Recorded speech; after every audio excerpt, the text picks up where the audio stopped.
At the Lemelson Foundation, our mission is to improve lives through invention, and we talk a lot about impact inventing and the importance of focusing on problems worth solving.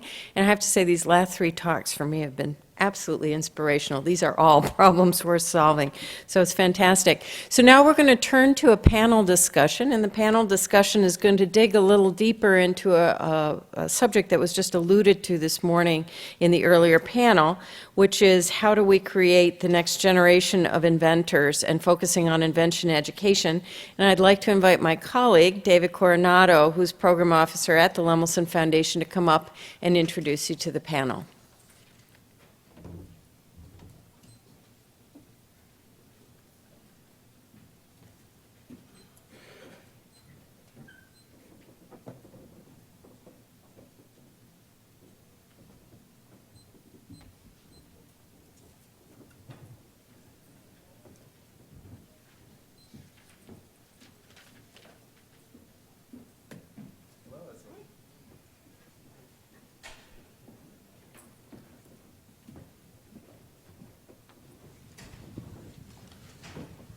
Let's see, okay, there we go.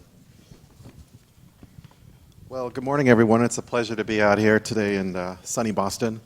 So it's a pleasure to be on this panel here to talk about creating the next generation of inventors and really supporting them along the inventors pathway. So I'm David Coronado. I'm program officer with the Lemelson Foundation. We are a family foundation based in Portland, Oregon that's focused on improving lives through invention. Sorry, make sure I don't kick that. So we do that through inspiring and educating the next generation, as well as supporting organizations who really help support those emerging inventors to help their ideas go through the innovation pathway so they become products and businesses that really truly impact lives, create jobs, and support and strengthen local economies. So before we begin, I want to do a little interactive with you to see who's in the audience. So raise your hand if you're from a higher education institution. All right, majority here. Anyone from a business or a corporation? And raise your hand if you are concerned about the current education system, both K-12 and higher education, and really inspiring and educating the next generation of inventors. Great, so we're in the right place, so I think this panel will be a good discussion for you all.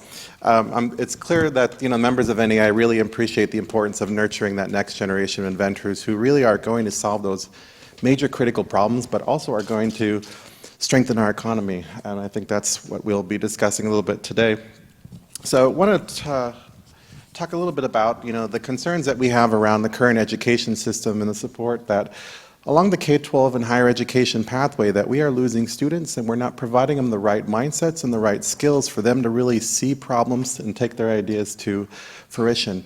And so it's a critical need that the Lemelson Foundation is particularly working on, and we're pleasure to have some of our partners here with us today.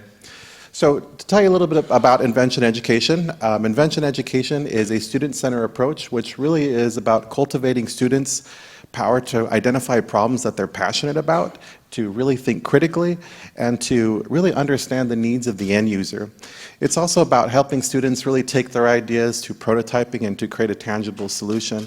It's really rooted in a strong base of STEM knowledge, and it's about providing students that entrepreneurial mindset and know-how to actually take products into businesses that will impact lives and be the underpinnings of our economy. So it's a pleasure to have our group with us today. So I've been doing this for a number of years now. I was kind of in the trenches before I got to become an ambassador for Invention Education in this role with the Foundation. So I found that it's better to take a look at it first. So we're going to show you a quick video of just the first K-12 portion of Invention Education.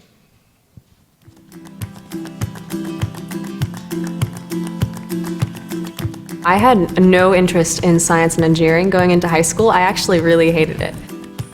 Inventeam had an effect on my education that I don't think any other program really could have. It exposed me to real engineering problems and the real engineering process.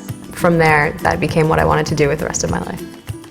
Everybody got your feedback? We're seeing invention sort of being an entry point and magnet for STEM education. When they get involved in the teamwork and get really into creating their invention, we find that they discover that this really is for them, and a lot have gone on to pursue STEM college and career pathways. We were originally approached by our local fire department dive team who wanted some sort of search and rescue ROV to come with them on search dives that they have to do routinely in some of the ponds in our area. And we decided that since ice diving is such an issue in our area that we kind of wanted to take it one step further. We were spending countless hours a week in the lab. Over time, I saw the excitement that they had for it.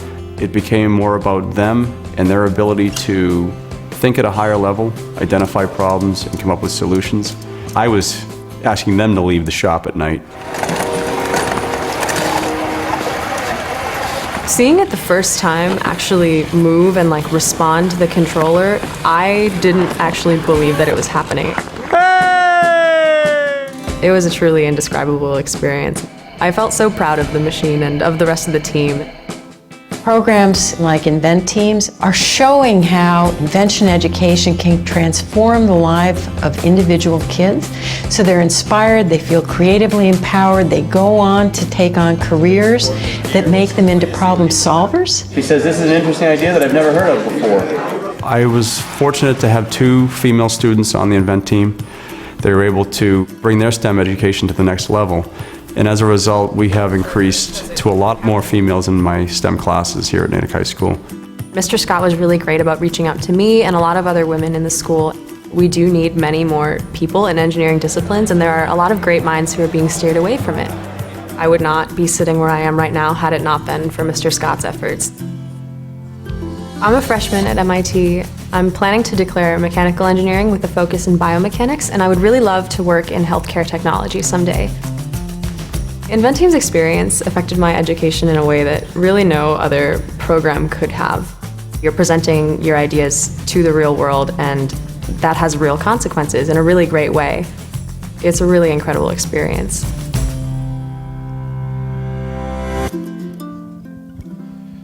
Well, if you're not already inspired, we'll continue to inspire you more to consider this type of education. So it's my pleasure to have some of our partners here with the Lemelson Foundation on stage with me. Dr. Stephanie Couch is the Executive Director of the Lemelson MIT program. Phil Willerstein, he is the President and CEO of VentureWell. We have Dr. Aaron Kyle. He is a Senior Lecturer in Biomedical Engineering Design at Department of Biomedical Engineering at Columbia and co-founder and leader of HK Maker Lab. And we have Doug Scott of the Hopkinton School District Technology and an engineering educator, and he's the master teacher of the Lemelson MIT program. So we're just going to jump right in. Let's start with, since we just watched our K-12 video, let's actually just talk a little bit about that particular sector, Stephanie. So I'll start with you. I mean, you just recently joined the Lemelson MIT program back in July, and it was primarily in the STEM side of education. So I think, you know, we've had these conversations after seeing what LMIT is doing, seeing great videos and stories like Caitlin. You know, where do you see the intersection of K-12 education going into the future as it relates to, you know, what's out there, what's STEM education, and tell us how can invention education really change lives? How are you approaching it, especially for under-resourced students? So for the last 8 years, we've seen a lot of great work at making science, technology, engineering, math education better in today's schools.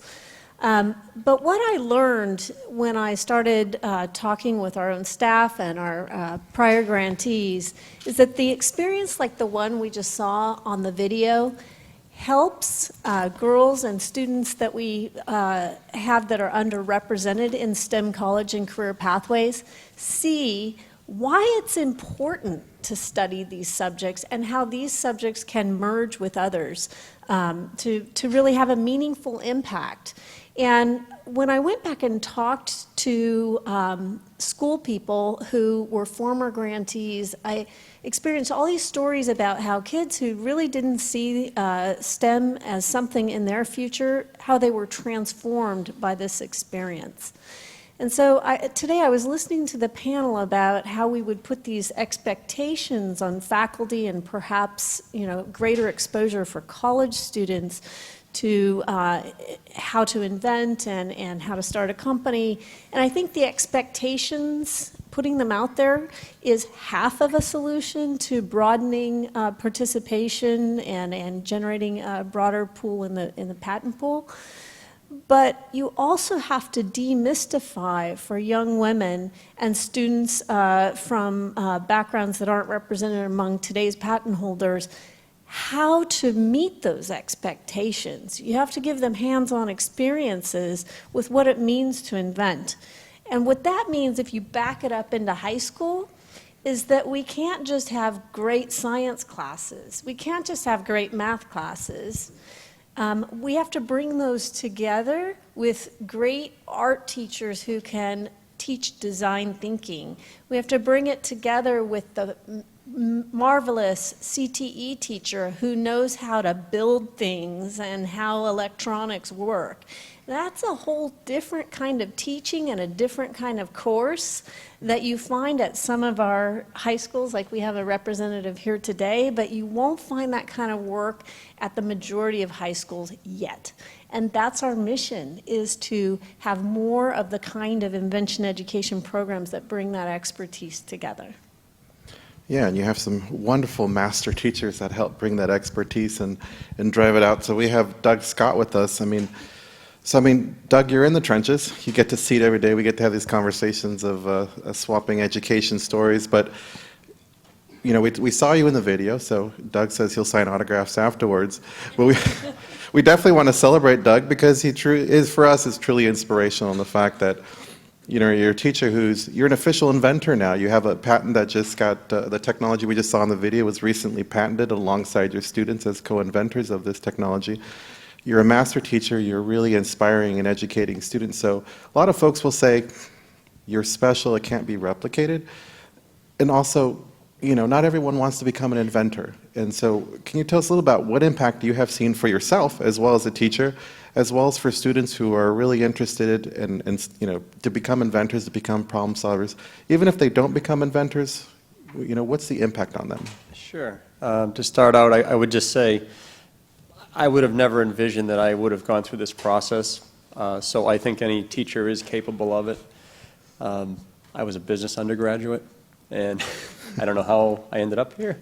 But I think for myself, the impact has been, it has opened my eyes to a higher learning, higher level of learning, and higher level of thinking that was way beyond what I was doing before. Most of the things I was doing before were very typical.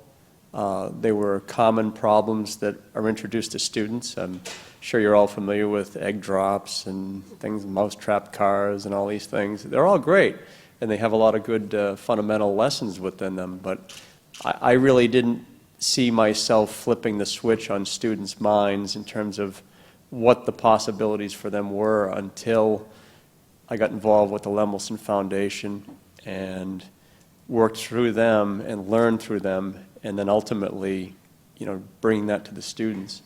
For students, you know, I see things like on that video, it reminds me of, you know, when I saw those students on there. And the interesting part of that whole thing is, yes, Caitlin is very driven. I think she would have been successful in any endeavor that she had chosen. But there were a lot of students involved in that project that were D-level students in high school. They weren't your typical MIT students. Some of them are now at community colleges. But what it did for them was it allowed them to see what was possible within themselves. They were able to take on a complex set of problems. They were able to go out and meet with people in the community. They were able to clearly identify a problem that existed, and they were able to invent something through a long and tedious process. I saw some great inventions up here earlier, and you know, what we did took 4 years. I'm sure that some of the things we saw up here took a lot longer than that. And I think the thing that students need to understand is that learning is not easy, and it shouldn't always be easy. It's something that requires some grit. And the students that I had brought a lot of grit to the process, and they never gave up on anything. And I think that's really the biggest thing that students get out of it is, and I think that's just so important in life. When things don't go your way, how do you respond? And I think that has a lot to do with inventing, because a lot of things didn't go their way, probably like a lot of your projects.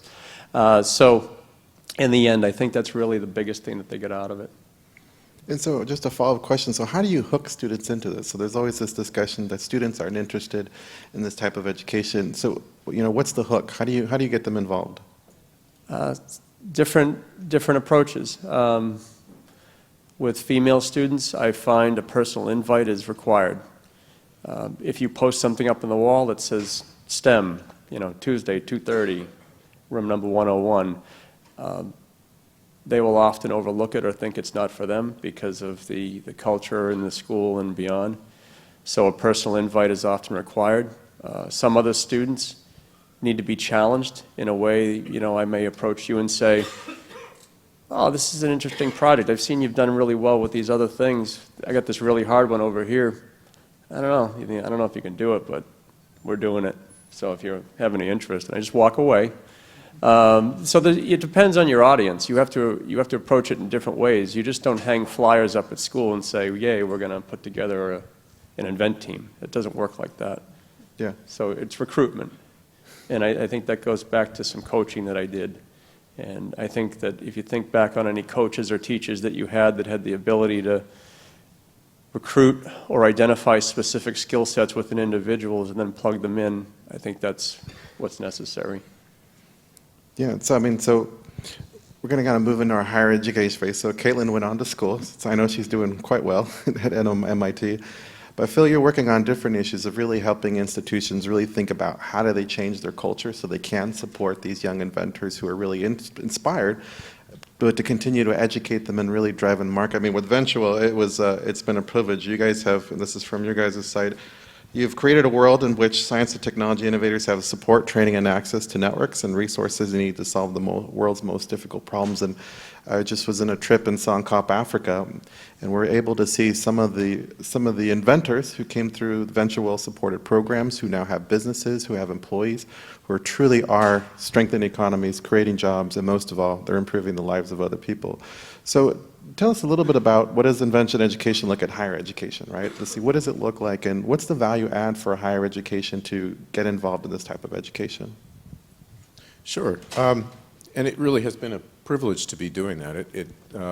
As many of you who are involved in this kind of work know, it is not any easier, I think, at the higher ed and level of sort of translating research innovations into useful products and impacts in the world.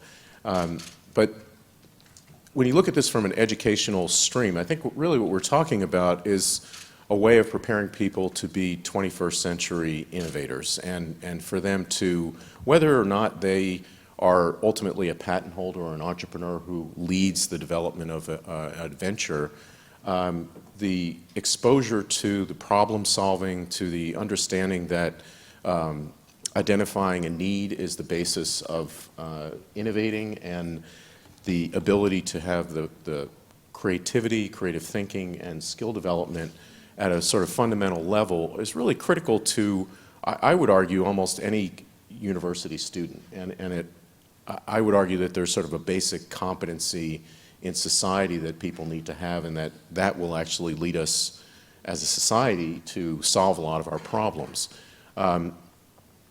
In the area of doing, I think there really is a need to create on-ramps and pathways, and we do this by trying to work with faculty who are interested in incorporating this into the earliest stages of activity. And I was just talking to one of our colleagues who's here from Texas Tech, who's created an introductory course where students work on identifying problems and solving through technical innovation for those problems, but putting those in context. And I think that context is really the key that's being created. There's an understanding of context, then moving into how you use that understanding to develop a compelling solution, to test that solution and be able to move it forward.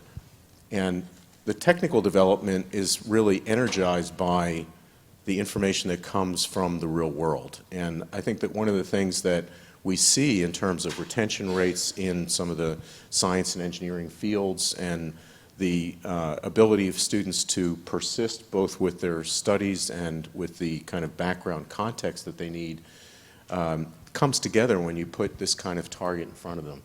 In the work on commercialization, we've created programming that provides support environments within the educational context, as well as providing support for exceptional projects that can go forward. And Aaron has been the steward of a number of those as a faculty advisor that have reached commercialization and that have moved forward. And as you mentioned earlier, there are hundreds of companies out there founded by students that came through this program.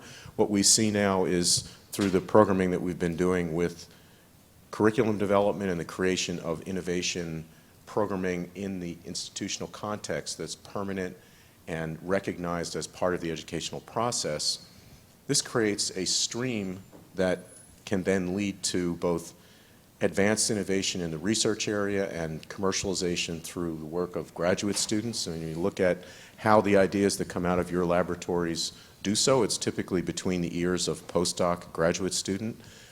We've been working over the past several years with NSF to create programming that uses this kind of approach of a student-led innovator design in a program called I-Core that is now reaching the point where companies are starting to spin out of it very quickly.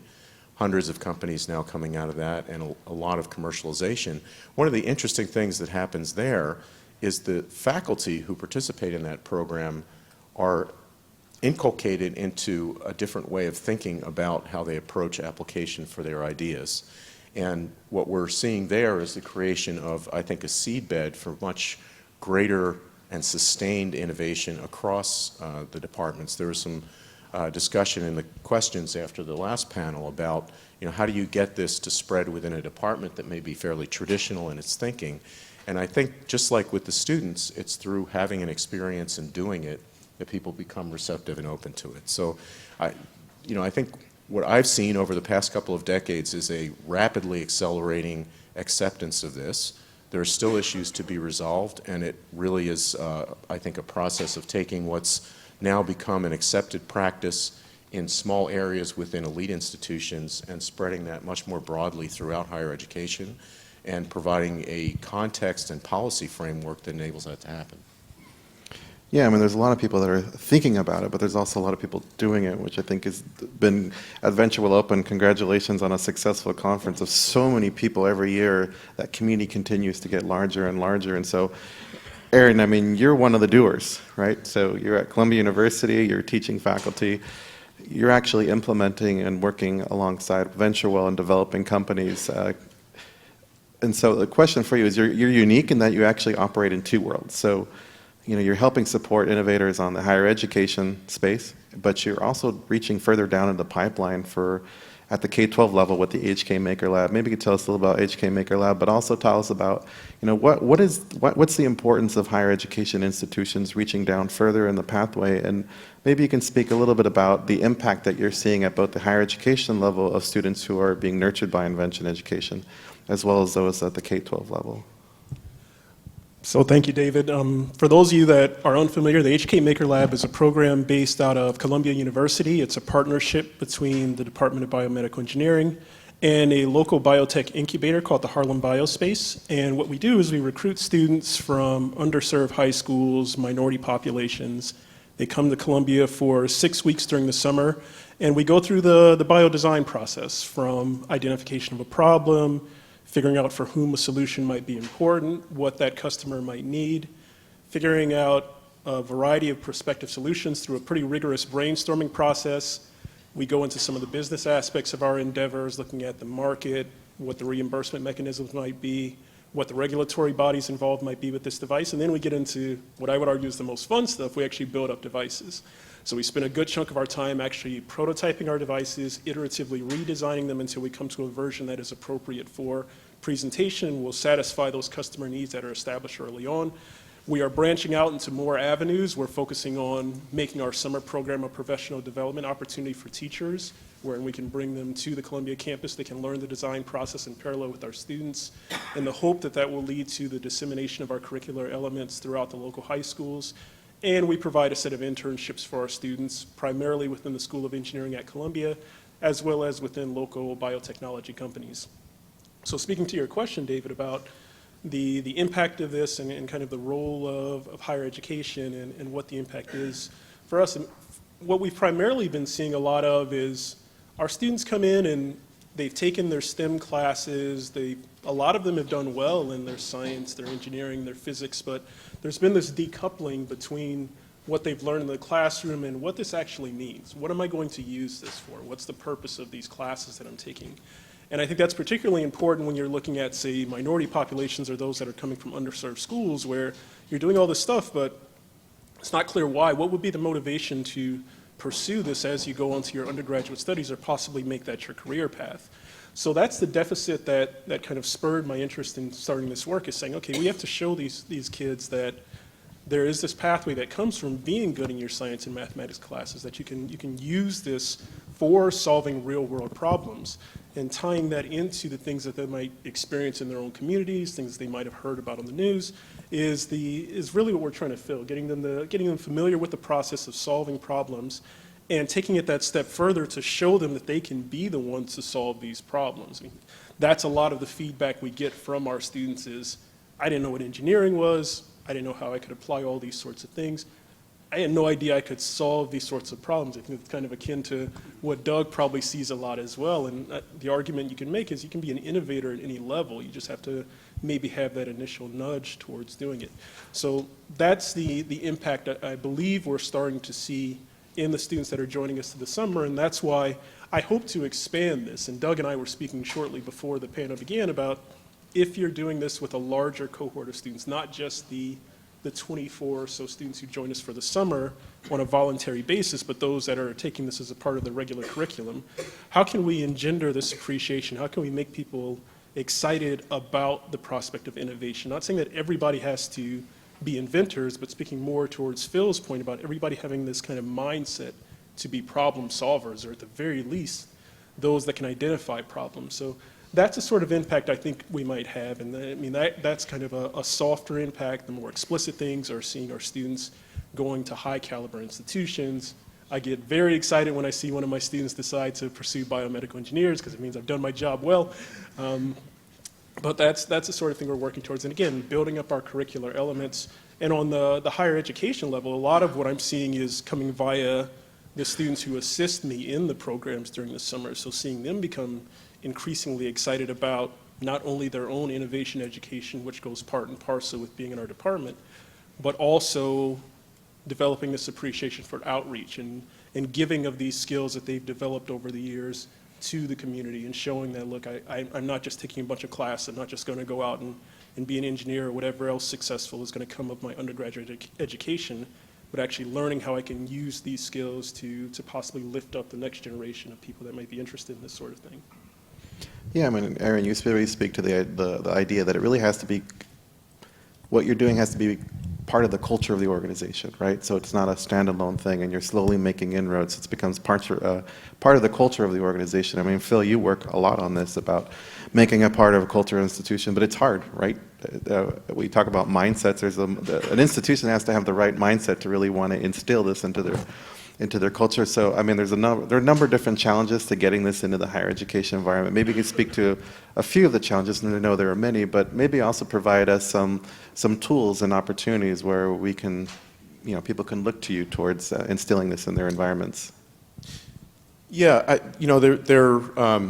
start with the beginning, which I think Aaron was referring to, is, getting a pipeline of students into this who are primed for what they're going to participate in, and in particular, having that pipeline actually look like the demographics of the country. And that is not an insignificant challenge. When we look at the pool of students we're pulling from, it's not at all representative of the population at large.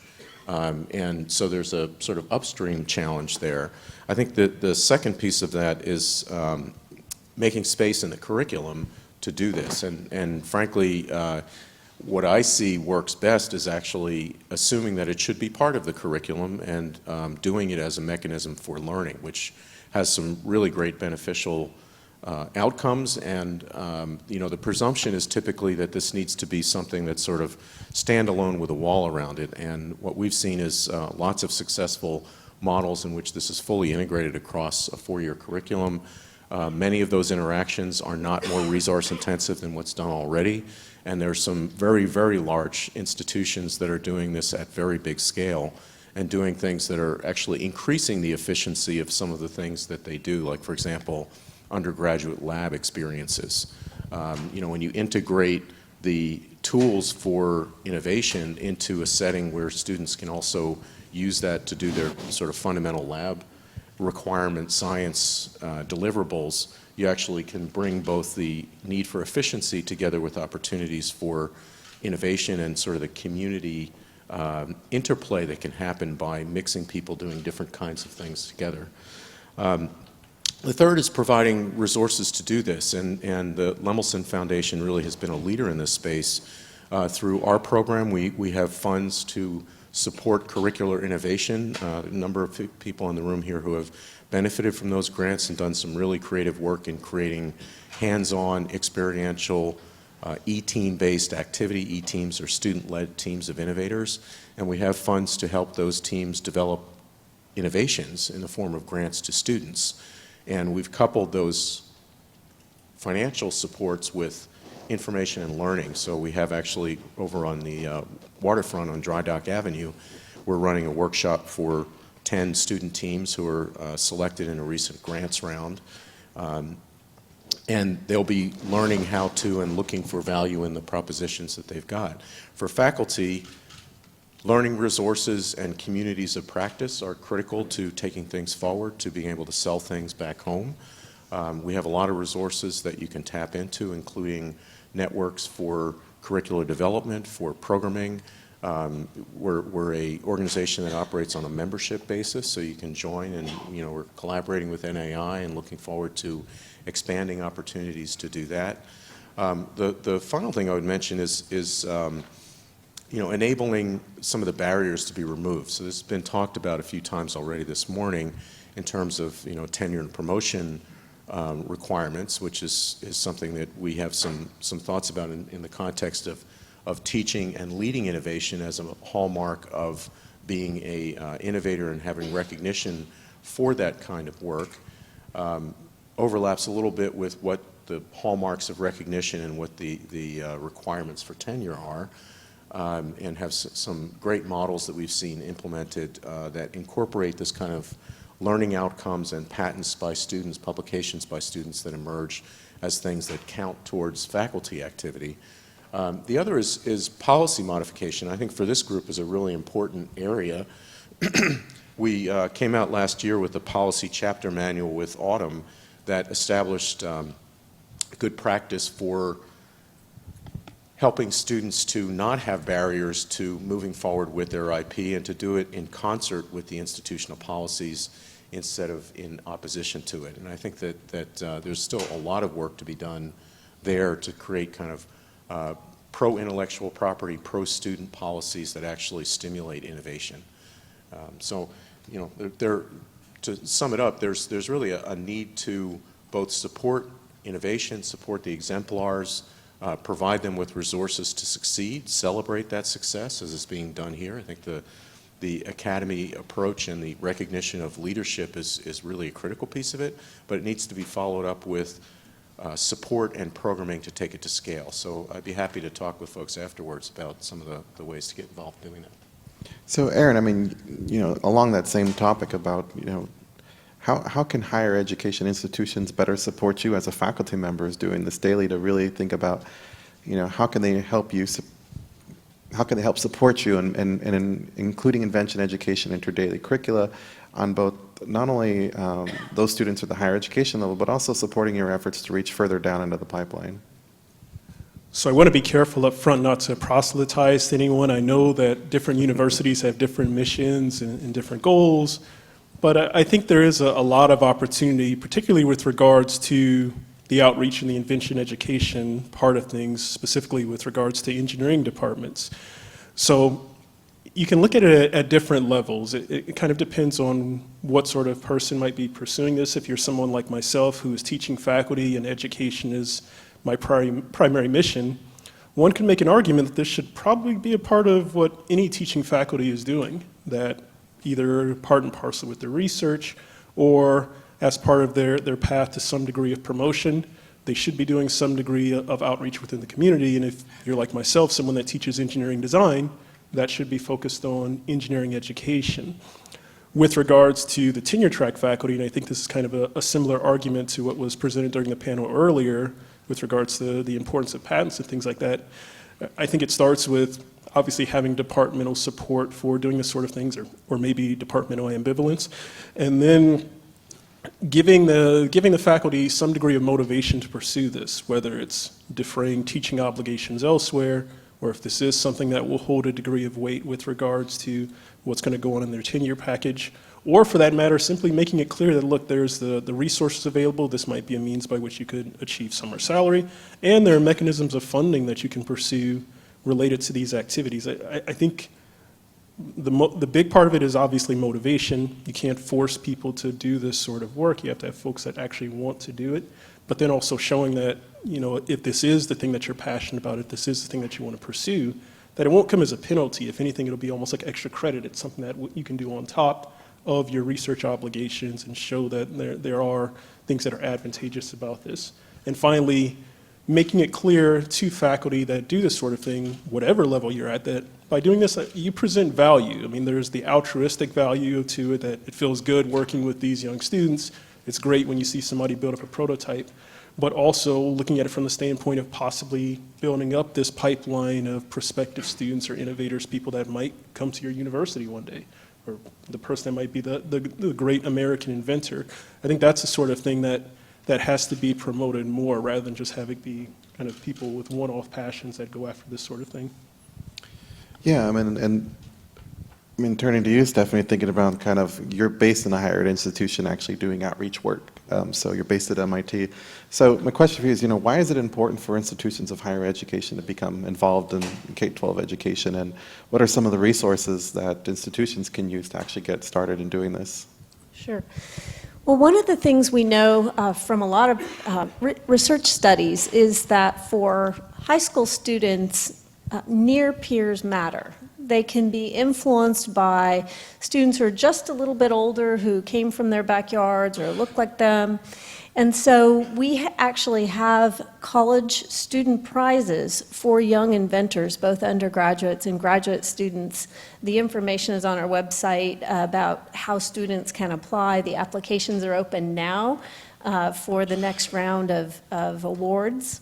And we also have an award, $500,000, for a mid-career inventor, no more than 25 years post-BA. So what a great way for a younger faculty member to be recognized. So please, if you have someone to nominate, please do so.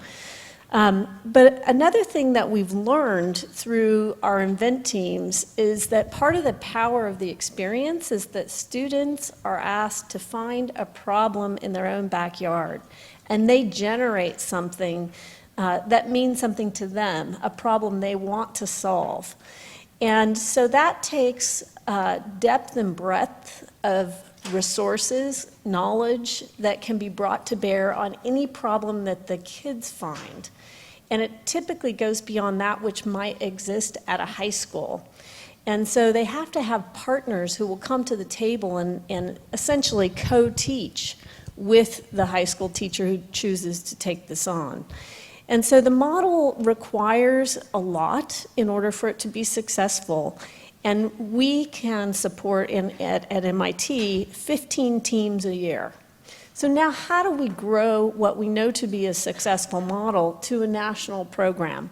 So my thinking is that if you look at which colleges and universities are generating patents, we can find at least 23 who are off the charts in terms of patents being generated. So we have to create a network of colleges and universities who commit to growing the pathway to invention for students, who come together and try to together build these models and put these resources together around high school teachers like Mr. Scott, who's so incredible, and creates these incredible teams year after year. And it's got to be part of a larger networked effort. So if anybody's interested in doing that kind of work, please get in touch with us.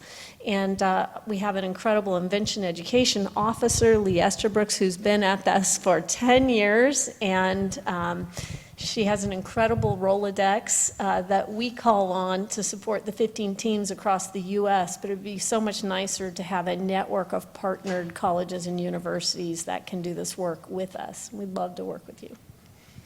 And Doug, even along those same lines of thinking about the resources that you need to actually support your invention education efforts in your school, how can higher education institutions be a part of that? Yeah, I would just say the first thing is to show interest and to also break down some barriers, because I think most K through 12 teachers, when they think about colleges and universities, especially research universities and people that are doing amazing work, is, you know, I don't belong there, or that's really beyond what I do. So I think if you can welcome them in and show them what you're doing and make them feel welcome, I think that makes a big difference. And that's the experience that I had with the Lemelson MIT program. I was cold called by Lee, and if that call hadn't been made and I hadn't been welcomed in, I would never envision myself walking through the doors of MIT and going through the experiences that I have. So I think it's important that you make those connections within your communities and you welcome people in. The other thing that's important is to think about getting your people out. One of the hardest things to do as a teacher is sometimes to coordinate buses and things like that for visits to, you know, places outside your school. So if you can afford to have some staff or graduate students or undergraduate students visit some high schools and have them even just assess projects or a day of mentorship. I always say, you know, people always ask me, like, well, how do you get funding? How do you do this? I don't even talk about money. Don't talk about funding, because how can you ask somebody for money unless there's some sort of relationship, collaborative relationship with that group first? So I think the biggest thing is to create that mentorship first, and asking people for the most valuable thing they have, which is their time. But it really does open up a lot of doors. So if you can do those two things, you know, open the doors up and then maybe get some people out, I think that would make a big difference for people. Yeah, and I think one of the key themes that we're really trying to push is that we hope that invention education, this experience of really nurturing the talent, the creativity, inventiveness of every child, regardless of where you come from, your income, or your color, or your sex, that it should be a mandate, right? And so I think what we would like for the panel is to think this is an opening conversation about connecting with these folks and connecting with others to see how you can bring invention education at both to your students at the higher education level, but also thinking about how you could reach down further in the pipeline, because it really is going to be a transactional relationship going both ways if we really are going to have the impact that we're hoping to have for the future. So I don't know if we have time for a couple questions.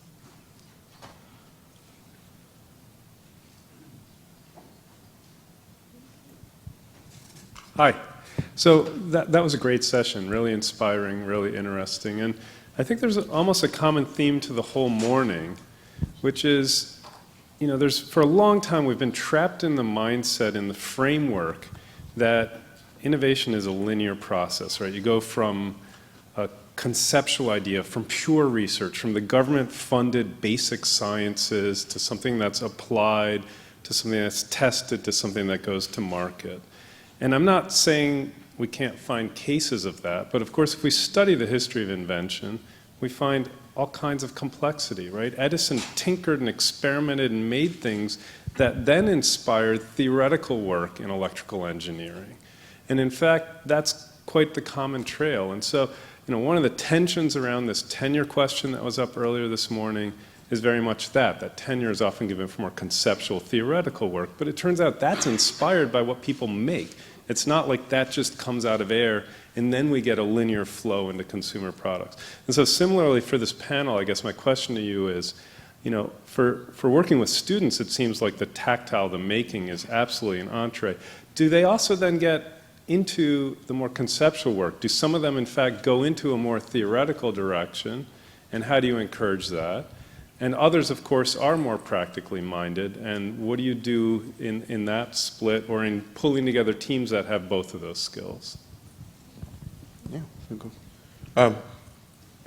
respond, at least to start off, that a couple bits of evidence. I mean, one is that students aren't dropping out because of being involved in these kind of innovation projects. They're actually going to graduate school, often to pursue the project, and typically their thesis is not an applied, I built this thing, but rather actually getting into the theoretical underpinnings of it. We're also seeing, since the program has been around for 20 years, quite a few of the folks who are interested in pursuing an academic career go on to do that. They may continue to be entrepreneurs on the side, which is actually one of the benefits of being an academic, is that you can actually do that as a chief scientific officer and in other ways, and are in fact getting tenure as faculty members who continue to live in both worlds. So I think we see that. I think there's also, for students, a really inspiring connection between the application of this often hard to get your arms around theoretical stuff that you're being exposed to and why it's relevant to you, particularly at the introductory level. And I think, to the extent you can do this pre-college, it actually probably sharpens and engages students. And you heard the Invent Team's student say that about her experience and her inspiration to pursue a career in engineering, which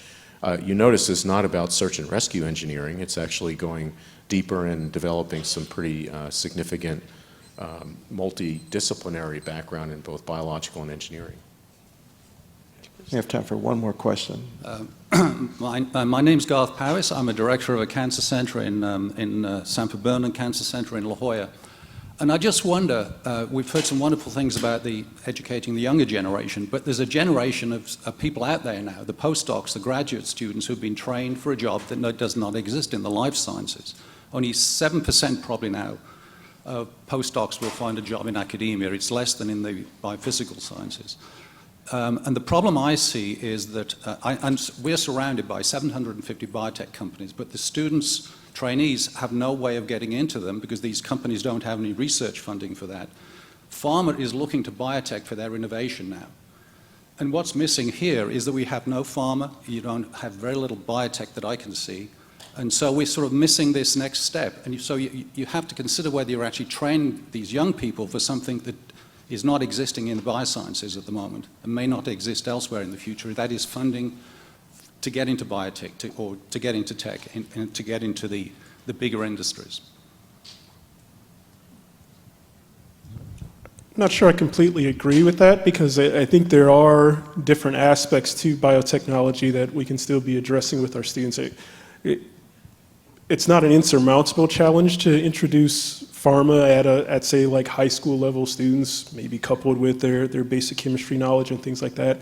But with the emphasis on, say, the entrepreneurial aspects, I think you provide that early stage preparation to show students that it's not purely about the science, that there are these peripheral, I call them peripheral issues, but some might call them critical issues that go along with these prospective careers and things that they have to be appreciative of. In fact, you can make an argument that that's part of what can stir this motivation for the students to pursue this in their undergraduate studies, their graduate studies, and their postdoc, is seeing that not only could I be in the lab building this stuff up or coming up with this great new drug, but I could also build this business out of it, or I could be on the legal side of things, or I can be on the regulatory side of things. So I think depending on the emphasis of your specific program, you can be instilling that early appreciation for these different aspects that might lead to a biotech career.